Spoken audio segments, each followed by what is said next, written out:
Last night, Bill S-5 received Royal Assent. That takes a major step forward for the health and the environment of Canadians. It's truly an honor to appear on this first panel on Bill S-5. This bill has been a long time coming. I was on maternity leave when this committee initiated the review of CEPA, and we just celebrated my son's 7th birthday.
It is an honor to be speaking to you today from the Lekwungen-speaking people's homelands in the city of Victoria. Our names are Franny and Rupert, and we are 15 and 18 years old.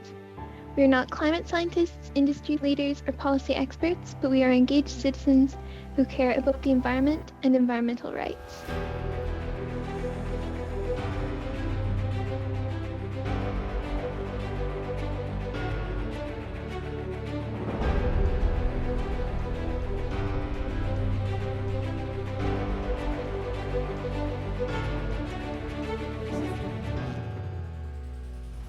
Review tests show PFAS in the blood of many Canadians, and even more elevated levels among people in northern Indigenous communities. This is another moment in time that we need to get out of the business of PFAS and start taking everyone's health seriously, but particularly the health of northern Indigenous communities who are really bearing the brunt of a lot of these exposures and contaminants in their food.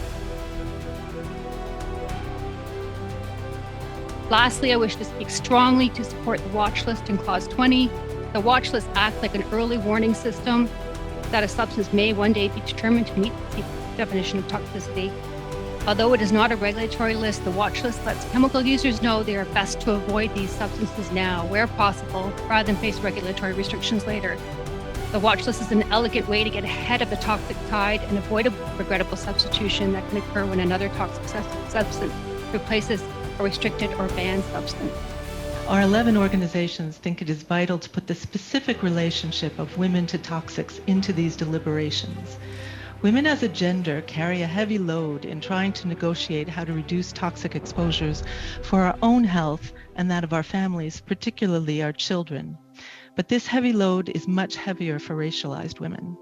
In addition, there's a vast range of sex-specific effects from toxic exposures that include increased risk for early onset puberty, fibroids, endometriosis, hormone-dependent cancers, particularly breast cancer, to name just a few. This is an area where the science has evolved quite dramatically as our shifts in manufacturing and products have changed.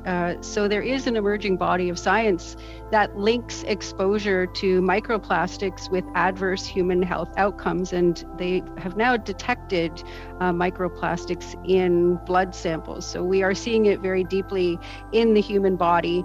And we know from research that there are connections between some of the things in plastics that are endocrine disrupting. And my colleague, Dr. Petrine Rosier, in the prior panel, talked about some of the problems with endocrine disrupting chemicals. We know that EDCs are connected to reproductive problems and breast cancer and other forms of cancer and thyroid problems.